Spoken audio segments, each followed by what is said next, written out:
여러분은 행복한 감정을 가지고 살고 계신가요? 제가 이렇게 질문하면은 참 팔자 편한 소리 하신다라고 말씀하시는 분이 계실지 모르겠어요. 행복하지 않다는 말씀이겠죠. 행복하지 않으시면요, 여러분이 좋아하시는 거 좀 드세요. 비싼 거 말고 싼 거라도. 행복에는요, 쾌락주의적인 행복이 있고 자기 실현적인 행복이 있습니다. 좋아하는 아이스크림을 먹으면 기분이 좋아집니다. 기분이 유쾌하고 상쾌하고 통쾌하게 됩니다. 그래서 아이스크림을 이게 먹는 순간은 참 기쁘죠. 그러나 그 기쁨은 잠시입니다. 그 아이스크림을 다 먹고 그 맛이 아직도 입안에서 감이 돌 때까지는 기쁘겠지만은 그 시간이 지나고 나면 아이스크림을 먹던 기쁨은 끝이 나고 맙니다. 아이스크림만 생각하지 말고 좀 다른 것을 생각해 보십시오. 예컨대 집을 하나 샀다고 합시다. 기쁘겠죠. 그러나 그 기쁨은 아이스크림 먹을 때의 기쁨보다는 훨씬 더 크고 더 오래 가겠지만 역시 시간이 지나면 그 기쁨도 사라집니다. 주식을 샀는데 주식이 엄청 올랐어요. 기쁘겠지요. 그러나 그 기쁨도 잠시일 뿐입니다. 우리가 살아가는 데에는 이런 쾌락주의적인 행복도 있어야 순간순간 숨통이 트이고 살맛이 나요.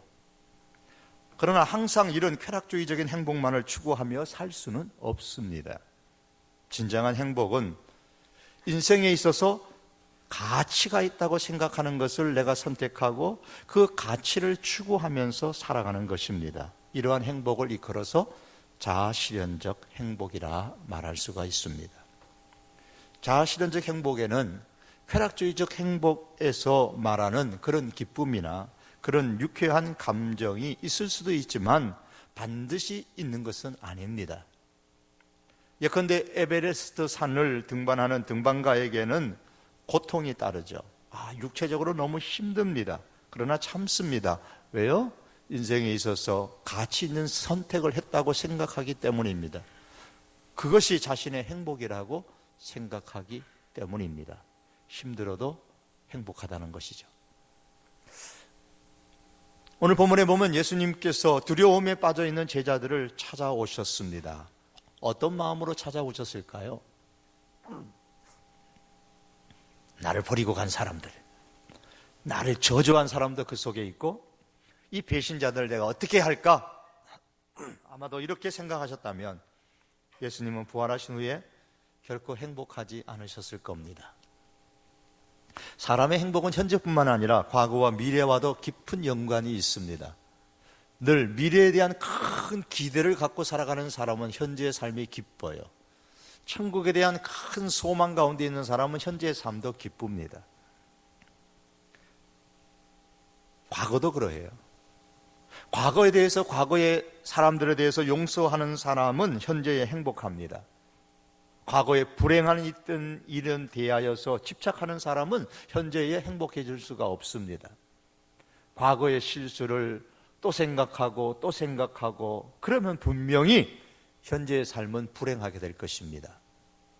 반대로 과거의 일에 대하여 너무 향수에 젖어서 과거에 집착하는 사람 역시도 현재를 생각할 때에 우울증이 생기게 됩니다. 과거에는 그렇게 좋았었는데 그 말 속에 지금은 별로야 그러면서 행복을 경험하지를 못합니다. 과거는 항상 감사의 대상이고 용서의 대상입니다. 부활하신 예수님의 입장에서 보면 십자가의 사건은 이제 바로 며칠 전에 끝난 과거의 사건입니다. 그 과거에 있었던 제자들의 행동을 용서하지 못하고 마음에 쌓아두셨다면 부활의 예수님은 행복하지 못하셨을 겁니다. 제자들만 생각하면 가슴에서 우라가 치밀어 오르시겠죠. 그러나 예수님은 제자들을 다 용서하셨을 뿐만 아니라 그들이 행복하기를 원하셨습니다. 오늘 본문에 예수님의 그 마음을 엿보게 됩니다. 아무도 들어오지 못하도록 문을 꼭 잠그고 두려움에 떨고 있는 제자들을 가운데 예수님께서 오셔서 하셨던 첫 번째 말씀에서 우리는 예수님의 마음을 발견하게 됩니다. 19절의 말씀에 보면 유대인들을 두려워하여 모인 곳에 문을 닫았더니 예수께서 그들 가운데 오셔서 하셨던 말씀입니다. 너희에게 평강이 있을지어다. 평강이라는 단어는 샬롬이라는 의미입니다. 행복입니다. 하나님으로 말미암아 주어지는 지속적인 행복의 감정을 누리는 상태를 일컬어서 샬롬이라고 합니다. 예수님은 제자들이 예수님을 버리고 부인했던 과거를 다 잊어버리고, 그리고 현실의 어려운 상황으로 인하여서 두려움에 떨고 있는 그 모든 두려움의 감정에서 벗어나서 하나님으로 인하여서 제자들이 행복한 감정을 누리는 그와 같은 상태에 있기를 원하셨습니다. 어떻게 해야 지속적으로 행복감을 누릴 수가 있을까요? 모 변호사가 감사원장에 재직했을 때의 이야기입니다. 감사원장 재직하실 때에 감사원 뜰에 그 동네의 초등학생들을 초청한 일이 있었다고 합니다. 모임이 끝날 무렵에 이제 사회자가 아이들에게 얘기를 합니다. 자, 여러분, 감사원장 할아버지께 여쭤보고 싶은 것이 있으면 물어보세요. 그래요. 그 말이 떨어지자마자 한 아이가 손을 번쩍 들고 이렇게 질문했습니다. 감사원장님, 월급 얼마 받아요? 감사원장은 재치 있게 대답했습니다. 대통령보다는 적게 받지만 장관보다는 많이 받는다고. 그렇지만 속으로는 당황했다고 합니다. 이어서 두 번째 아이가 질문했습니다. 감사원장 할아버지는 몇 평에 사세요? 아이들이 사람을 평가하는 기준이 이제 돈이 되어져 버렸는데 누구의 탓일까요? 자꾸 돈 하면 잘못됩니다. 돌아버려요. 돈 때문에 돌아서 사람을 죽이고, 돈 때문에 돌아서 횡령하고, 돈 때문에 돌아서 자살하고, 돈 때문에 돌아서 가룟주다처럼 신앙을 팔아먹잖아요. 자, 돈 때문에 다 사람이 돌아버린다고요. 돈이 많아지면 사람들의 삶을 바꿀 수가 있습니다. 여행도 할 수도 있고, 집을 장만할 수도 있고, 새로운 일들도 더 많이 할 수도 있고, 기본적으로 의식주의 문제를 해결할 수 있는 돈이 사람들에게 있어야 행복한 것이 사실이에요. 그러나 돈이 많아지면 많아질수록 점점 더 행복해지는가요? 그렇지 않다는 사실은 우리가 조금만 관심을 가지고 책을 찾아보든지 학자들의 논문을 보면 금방 알게 됩니다.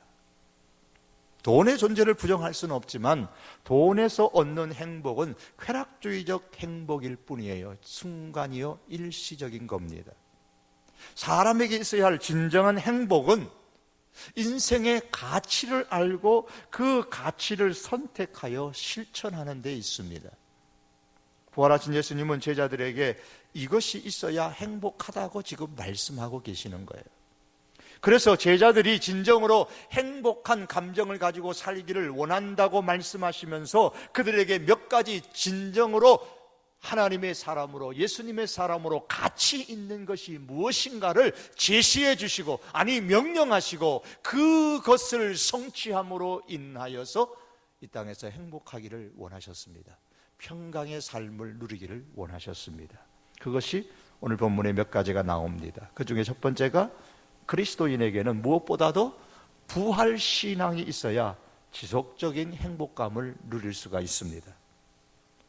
잠가 두었던 집으로 예수님께서 들어오셨습니다. 그리고 그들 가운데 서서 평강이 있을지어다 라고 인사하신 후에 자신의 못자국 난 그 손과 창자국 난 옆구리를 보여주셨습니다. 20절의 말씀이죠. 이 말씀을 하시고 손과 옆구리를 보이시니 제자들이 주를 보고 기뻐하더라. 왜 보여주셨을까요? 귀신이 아니라는 거죠.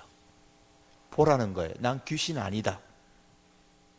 나의 부활을 확실히 믿으라라는 거예요. 예수님은 제자들이 먼저 예수님의 그 부활의 몸을 보고 부활신앙을 갖기를 원하셨습니다. 제자들의 반응이 어떻습니까? 부활하신 예수님을 보고 기뻐하더라 그랬습니다. 19절 중반절에는 유대인들로 말미암아서 두려워하였는데 그 두려운 감정이 기쁨의 감정으로 바뀌어졌습니다. 이후로부터 제자들은 부활 신앙을 가지고 그 기쁨은 지속되어졌습니다. 한순간의 기쁨이 아니었다는 말씀입니다. 제자들이 지금 문을 잠가두고 한 집에 모였던 이유는 죽음에 대한 두려움 때문이었어요. 자신들도 예수님처럼 죽지 않을까 하는 두려움이 그들을 꼼짝하지 못하게 만들었습니다. 그러한 때에 부활의 예수님을 만났고 부활의 신앙을 갖게 됩니다. 그리고 그 이후로부터 그들의 인생이 달라졌습니다.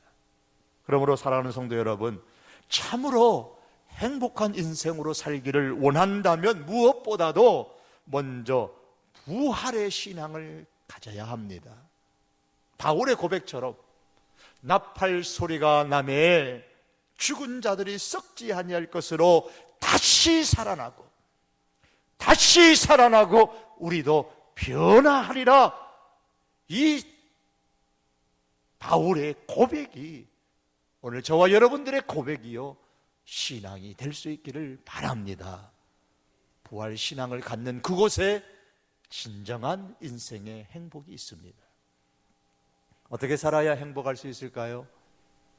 지속적인 행복감은 복음 증거를 사명으로 여기고 사는 사람들에게 있습니다. 복음을 전하는데 무슨 행복이 있어? 그건 스트레스인데, 짐인데 라고 생각하시는 분들이 혹 있을런지 모릅니다. 자녀를 낳아본 사람이 자녀를 낳는 기쁨을 가져요. 복음을 전하여서 영적인 자녀를 낳아본 사람이 그 속에서 행복감을 경험합니다. 예수님은 제자들이 행복할 것을 축복하고 나신 이후에 바로 이어서 말씀하셨습니다. 21절의 말씀입니다. 예수께서 또 이르시되 너희에게 평강이 있을지어다. 다시 한번 강조하여 그들이 행복하기를 축복하셨던 예수님은 이어서 아버지께서 나를 보내신 것 같이 나도 너희를 보내노라 그러셨습니다. 행복은 정말 인생에 있어서 가치가 있다고 생각하는 것을 선택하고 그것을 사명으로 삼고 사는 사람에게 찾아옵니다. 여러분, 평상시에 무슨 생각을 하시는가요? 사람이 가만히 앉아있을 때에 하는 생각은 그 사람에 대해 많은 것을 말해줍니다. 잠언서 23장 7절에 보면 그 마음의 생각이 어떠하면 그 위인도 그러한즉이라고 했습니다. 정말 그렇습니다. 마음의 생각이 그 사람 됨을 증명합니다. 사업가는 항상 자나깨나 비즈니스 생각으로 가득 차 있어야죠. 훌륭한 감독은 밥을 먹다가도 냅킨에다가 게임 전술을 기록을 합니다. 예수님께서 이 세상에서 무슨 생각을 하시면서 사셨을까요? 부활하신 예수님께서 이 땅에서 40일 동안 계셨습니다. 40일 동안 예수님께서 마지막으로 하신 일이 무엇입니까? 사도행전 1장 3절에 보니까 그가 예수님께서 고난받으신 후에 부활하신 이후에 또한 그들에게 제자들에게 확실한 많은 증거로 친히 살아계심을 부활하셨음을 나타내사 40일 동안 그들에게 보이시며 하나님 나라의 일을 말씀하시니라. 부활하신 이후에 40일 동안 이 세상에 계시면서 예수님께서는 두 가지를 하셨습니다. 하나는 내가 부활했다라는 사실을 보여주셨고 또 하나는 하나님 나라의 일을 말씀하셨습니다. 사역을 시작하셨을 때도 회개하라 하나님의 나라가 가까이 왔느니라고 선포하셨고 마지막 중요한 40일 동안도 하나님 나라의 일을 말씀하셨습니다. 아마도 예수님의 마음을 활짝 열어볼 수가 있다면 예수님의 마음에는 하나님 나라로 가득 차 있을 것입니다. 아마도 예수님의 그 머리를 한번 열어볼 수 있다면 예수님의 머리는 하나님의 나라로 가득 차 있었을 겁니다. 예수님의 피는 아마도 하나님 나라의 피로 그 몸에 흐르지 않았을까 싶습니다. 하나님 나라로 가득 차 있었던 예수님이시기에 부활하신 이후에 그 입에서 무슨 말씀이 나오실까요? 여러분이 예수님이라면 무슨 말을 하시겠습니까? 당연히 하나님 나라에 관한 말씀이죠. 그렇기 때문에 제자들을 만난 예수님께서 제자들이 지속적으로 행복한 삶을 살기를 원한다고 선포하시고 또 바로 이어서 말씀하셨습니다. 아버지께서 나를 보내신 것 같이 나도 너희를 보내노라. 제자들을 세상에 보내셨다고 하셨습니다. 무엇 때문에 보내시는 것일까요? 소풍 보내는 것입니까? 명동에 놀러 가라고 보내는 겁니까?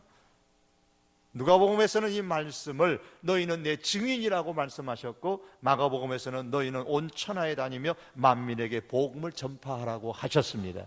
세상에 보내시는 목적을 말씀하신 것입니다. 그리고 이어서 오늘 본문 23절 말씀에서도 너희가 누구의 죄든지 사하면 사하여질 것이요 누구의 죄든지 그대로 두면 그대로 있으리라 말씀하셨습니다. 이 말씀은 마가복음 16장 16절이 이렇게 해석을 해줍니다. 믿고 세례를 받는 사람은 구원을 얻을 것이요 믿지 아니하는 사람은 정죄를 받으리라. 하나님께서 우리의 복음 전도를 통해서 그 사람의 죄를 사하시고 구원을 이루어 주신다라는 뜻입니다. 우리가 복음을 전하지 않으면 저들이 복음을 듣지 못하기 때문에 믿지 않게 될 것이고, 따라서 그들은 자신의 죄로 말미암아 정죄를 받게 될 것입니다. 하나님은 우리의 복음 전파를 통해서 사람들에게 죄 사함과 구원의 은혜를 주십니다. 그러므로 복음을 전하여서 이 땅에 하나님의 나라를 확장시켜 나가는 것은 한 교회의 야망이나 한 목사의 야망이 아니고 하나님의 뜻이고 예수님의 소망입니다. 복음 전파는 세상을 향하여서 우리 믿는 성도들 많이 할 수 있는 최고의 선을 베푸는 겁니다. 죽다 깨어나도 세상의 사람들은 할 수 없는 선이에요. 믿는 사람들만이 할 수 있는 최고의 선, 그것은 복음을 전파하는 겁니다. 복음을 전하는 것은 최고의 선을 베푸는 것이고 최고의 행복을 전하는 것입니다. 왜냐하면 이 복음을 듣고 죄사함을 받고 천국을 자기 것으로 소유하는 엄청난 은총을 누리는 기회를 얻기 때문입니다. 그러므로 세상으로 보냄을 받았다는 사실을 사명으로 여기고 복음을 전파하며 사는 사람은 하나님이 주시는 그 행복감을 누리며 살 수가 있습니다. 우리가 자녀를 낳아봐야 몇을 낳겠습니까? 자녀 낳는 기쁨을 몇 번이나 누리겠습니까? 그리고 그 나이에는 한계가 있지만 영적인 자녀를 낳는 데에는 생명이 붙어 있는 한 가능합니다. 연세가 많다고 해서 불가능한 것이 결코 아닙니다. 얼마든지 우리는 영적인 자녀를 복음으로 낳을 수 있고 그로 통하여 하나님이 주시는 진정한 행복감을 누리며 살 수가 있습니다. 바울은 이 사실을 깨달았기 때문에 이렇게 말합니다. 이 세상이 자기 지혜로 하나님을 알지 못하는 거로 그렇습니다. 이 세상의 사람은 자기의 지혜를 가지고는 결코 하나님을 알 수가 없습니다. 그러므로 하나님께서 전도에 미련한 것으로, 다시 말하면 사람들이 미련한 행동이라고, 미련한 짓이라고 생각하는 그 전도를 통하여서, 전도가 미련한 행동이라고 말하죠. 하지만 하나님은 그 전도, 우리의 전도를 통하여서 믿는 자들을, 전도를 통하여 말씀을 듣고 복음을 듣고 그 믿는 자들을 구원하시기를 기뻐하셨도다고 하셨습니다. 우리가 종종 신앙에 대해서 오해하는 것 중에 하나는 설교를 많이 듣고 성경을 많이 알아야 된다는 거예요. 그래야 믿음이 좋아진다고 생각하는 겁니다. 예, 설교를 많이 듣고 성경 말씀을 많이 아는 것은 우리 신앙생활에 매우 유익한 것이 바람직한 일입니다. 우리가 열심히 신앙생활 하려고 하는 사람들에게 적극적으로 권장하는 겁니다. 그러나 우리가 설교를 많이 듣고 성경을 많이 아는 것으로 말하자면 예수님 시대의 바리새인들이나 서기관들을 쫓아갈 사람이 없다는 사실도 잊지 말아야 됩니다. 그런 것들이 굉장히 신앙생활에 중요한 것이지만 그것이 믿음이 좋다는 하나의 분명한 잣대는 아니라는 거예요. 말씀을 많이 듣고 말씀을 많이 하나하나씩 알아갈 때에 여러분 어떤 마음이 드십니까? 말씀을 한 가지씩 알아가면 알아갈수록 내 자신도 모르게 하나님을 알지 못하는 사람들에게 대한 불쌍한 마음이 들어서 그들에게 복음을 전하는 모습으로 변해가야 우리의 믿음이 바로 성장하는 것입니다. 어느 분이 여행을 하는 중에 한 남자가 시설이 아주 형편이 없는 모텔에 들어갔습니다. 여행객이 낯선 사람이 왔다고 바가지를 쓸까 싶어서 씌우지 않겠나 싶어서 이 여행객이 먼저 선수를 쳤습니다. 이보세요, 이 돼지우리에 하룻밤 자는데 얼마입니까? 주인이 하는 말이 한 마리에 4만 원이요. 잠자리가 돼지우리처럼 보이면 거기서 잠자는 사람은 뭐가 되는 거예요? 자기가 돼지라는 말 아니에요? 성경을 많이 알고 신앙생활을 오래 하면서 점점 더 세상의 사람이 나쁜 사람으로 보이기 시작하면 여러분, 나 역시도 나쁜 그리스도인이 된다는 사실을 기억하셔야 됩니다. 교회 나오지 않는 남편이 죽일 뭐로 보이는 순간부터 나 역시 죽일 아내가 되어 있다는 사실을 깨달아야 된다, 그 말씀입니다. 교회 못 나오는 남편을 보면서, 교회 못 나오는 아내를 보면서 못 살겠다 그렇게 하지 마시고요, 어쩌다가 교회도 못 나오고 어쩌다가 예수님도 못 믿는 내 남편이, 내 아내가 너무너무 불쌍하게 보여가지고 눈물이 앞을 가려 불쌍하니까 불고기도 해드리고 불쌍하니까 광어회도 해드리고 돔회도 해드리세요. 당회는 해주지 마세요. 맛이 별로 없어요. 믿음이 좋아진다는 것은 예수님의 관심이 내 관심이 되고 예수님의 가치가 내 가치가 되는 겁니다. 예수님의 소망이 내 소망이 되는 거예요. 그래서 예수님의 그 소망을 내 인생의 가장 중요한 가치로 여기고 하나님을 알지 못하는 사람, 하나님으로부터 멀어진 사람들에게 저들이 나쁜 놈이요 죽일 놈이 아니라 긍휼의 마음으로 대하게 되는 것입니다. 그러니 그들에게 복음의 손길을 뻗는 사람이 되는 것이죠. 그래서 복음 전파하는 사람은 행복한 사람이 되는 것입니다. 어떻게 살아야 행복할 수 있을까요? 마지막으로 성령으로 충만해야 지속적인 행복감을 누리며 살 수가 있습니다. 성령은 기쁨의 영이에요. 성령이 충만하면 기쁨이 충만합니다. 그래서 성경을 보시면 성령과 기쁨이 있는 곳에 성령이 있어요. 성령이 충만한 곳에 기쁨이 있습니다. 예수님께서 제자들을 세상으로 보내시면서 22절에 이렇게 말씀하셨죠. 이 말씀을 하시고 그들을 향하여 상하사 숨을 내쉬며 이르시되 성령을 받으라 그랬어요. 언젠가 미국 대사관에서 이런 광고가 붙은 적이 있었다고 해요. 어떤 명목의 금품도 1절 받아서는 안 된다. 선물은 $25 이상 되는 물품은 받을 수가 없다. 우리나라 김영란법처럼 같네요. 단 외부 반입 품목은 48시간 이내에 먹고 마실 수 있는 것에 한해서는 받을 수 있다. 인정한다 그랬어요. 48시간 이내에 먹고 마실 수 있는 것은 외부 반입품들은 인정을 해준다는 거죠. 그로부터 한 이틀이 좀 지났어요. 한 직원이 상사를 찾아와서 묻습니다. 그 규칙이 절대적인가요? 상사가 물었습니다. 자네 무슨 문제 있나? 뭐 받았어?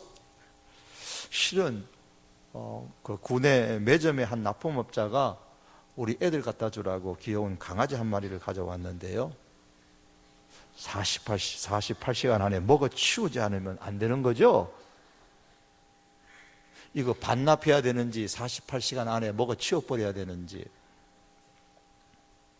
여러분, 사람들이 멍멍이 먹는 것을 하도 뭐라고 하니까 영양탕이다 이렇게 붙여놨어요. 그죠? 영양탕. 여러분, 진짜 영양탕은요 멍멍이가 아니고 성령 충만인 거예요. 왜 그런지 아세요? 성령 충만한 것에 영의 좋은 양분은 다 들어가 있기 때문에 그래요. 영의 좋은 양분, 우리 신앙생활 하는데 좋은 양분은요, 성령 충만 속에 다 들어가 있습니다. 누가복음에 보시면 하늘 아버지께 구하는 자에게 성령을 주시지 않겠느냐 그랬어요. 이 동일한 말씀을 마태복음 7장에서는 하늘에 계신 너희 아버지께서 아버지께 구하는 자에게 좋은 것을 주시지 않겠느냐 그랬어요. 한 곳에서는 누가복음에서는 성령을 주신다고 하고 다른 곳에 마태복음에서는 좋은 것을 주신다고 하셨어요. 자, 이것을 대입시켜 보면, 비교해 보면 성령 안에 신앙생활에 유익한 좋은 것들이 다 들어있다는 거예요. 그래서 한 곳에서는 성령 주신다 그러고 한 곳에서는 좋은 것 준다고 했습니다. 주님, 제 마음이 요즘 너무너무 답답합니다.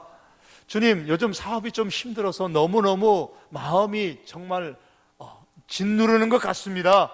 제 마음에 기쁨을 좀 주십시오 라고 기도하는 사람도 성령으로 충만하게 되면 그런 기도 다 사라집니다. 여전히 사업은 어려움이 있어도 그의 마음에 샘솟는 기쁨이 있고 행복이 있게 되는 겁니다. 왜냐하면 성령은 기쁨을 주는 영이기 때문입니다. 행복을 주는 영이기 때문이에요. 성령 충만하게 될 때에 그 삶이 행복하게 됩니다. 성령으로 충만하게 되면 자신이 선택해야 할 인생의 가치가 무엇인지 선명하게 보이게 됩니다. 그러므로 여러분, 성령 충만을 위해서 강청하는 기도를 드리시기를 바랍니다. 하늘 아버지께서 구하는 자에게 성령을 주시지 않겠느냐. 여기서 구한다라는 말은 강청한다는 말이에요. 하늘에 계신 아버지 하나님께서 강청하는 사람에게 성령을 주시지 않겠느냐? 성령을 주신다라는 말씀입니다. 간절히 기도하고 찾는 사람에게 성령의 충만함을 하나님께서 주십니다. 몇 번 달라고 기도해도 안 주시니까 하나님께서 요즘은 많이 바쁘신가 보다, 나라도 좀 하나님 안 바쁘게 해드려야지 하고 중간에 포기하시면 하나님께서 아이고 그래 어쩜 그렇게도 나를 많이 생각해 주느냐, 나를 너무 많이 생각해 줘서 정말 고맙다 그러실까요? 아닙니다. 이런 분들은 성령 충만과 거리가 멀게 되고요, 자연히 행복과도 거리가 멀게 되는 겁니다. 그러므로 여러분, 아무리 바쁘고 때로는 피곤하실지라도 기도의 자리를 놓치지 마시고요, 함께 기도할 때에 기도의 자리로 올라오셔서 성령 충만하게 해달라고 강청하십시오. 간절하게 기도하시기를 바랍니다. 그러면 성령으로 말미암아 주시는 하나님의 그 행복이, 샬롬의 복이 우리 심령에 충만하게 됩니다. 제자들을 세상으로 보내시기 전에 성령 충만을 받으라고 말씀하셨던 오늘 본문의 예수님의 말씀을 기억하시기 바랍니다. 예수님의 사람이 세상을 사는 데 있어서 성령 충만이 필요하기 때문에 성령 충만을 받으라고 하신 겁니다. 제자들을 세상으로, 나도 너희를 세상으로 보내노라, 그리고 성령을 받으라 그랬어요. 무슨 말입니까? 너희가 세상에 나가서 하는 데는 성령이 필요하다는 거예요. 성령 충만함이 필요하다는 말씀입니다. 제가 이 말씀을 성령을 받으라라고 했는데 왜 성령 충만이라고 말씀하느냐라면 이미 제자들은 주는 그리스도시요 살아계신 하나님의 아들입니다 라고 고백했던, 신앙의 고백을 했던 사람들이기 때문입니다. 성령으로 말미암지 않고는 누구든지 예수님을 주라고 할 수 없다고 했으니 이미 제자들의 마음에는 성령이 임한 사람들이에요. 그래서 오늘 본문의 말씀에 성령이 이미 임한 사람들임에도 불구하고 그들을 향해서 성령을 받으라 그랬으니 이것은 단지 성령을 받으라는 말씀이 아니라 성령의 충만을 받으라는 말씀인 거예요. 그렇게 간청하면 성령의 충만을 주시겠다라는 말씀이죠. 사랑하는 성도 여러분, 교회 설립 70주년을 맞이하면서 또다시 우리 성도 교회에 필요한 것은 이 성령의 충만함입니다. 성령 충만으로 인해서 하나님께서 주시는 그 기쁨, 하나님이 주시는 평안, 하나님이 주시는 그 행복이 우리 모든 성도들의 마음에 가득하여서 환경을 초월하여 누리는 그런 행복감이 가득할 수 있기를 축복합니다. 말씀을 맺기를 원합니다. 예수님께서 사랑하는 제자들이 지속적으로 하나님이 주시는 행복감을 누리며 살기를 원하셨습니다. 두려움에 떨고 있는 그 제자들 찾아오셔서 평강이 있을지어다, 평강이 있을지어다 2번이나 말씀하셨습니다. 너희가 두려워하는 인생이 아니라 하나님이 주시는 샬롬의 삶을 살기를 원한다. 하나님이 주시는 지속적인 이 행복을 누리며 살기를 원한다 말씀하시면서 그들을 향하여 이렇게 살아라 그러셨어요. 사랑하는 성도 여러분, 부활의 신앙은 우리의 삶을 행복하게 만듭니다.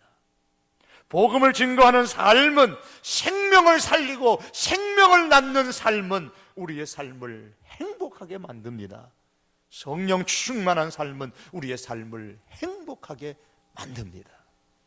기도의 자리로 함께 나와서 기도할 수 있기를 바랍니다. 강청함으로 인하여 성령의 충만함을 누리고 부활의 신앙을 소유하게 되고 복음을 전파함으로 통하여서 하나님께서 주시는 이런 지속적인 샬롬의 복, 행복을 누리는 우리 성도교회 모든 권속들이 우리들이 함께 될 수 있기를 주님의 이름으로 축복합니다.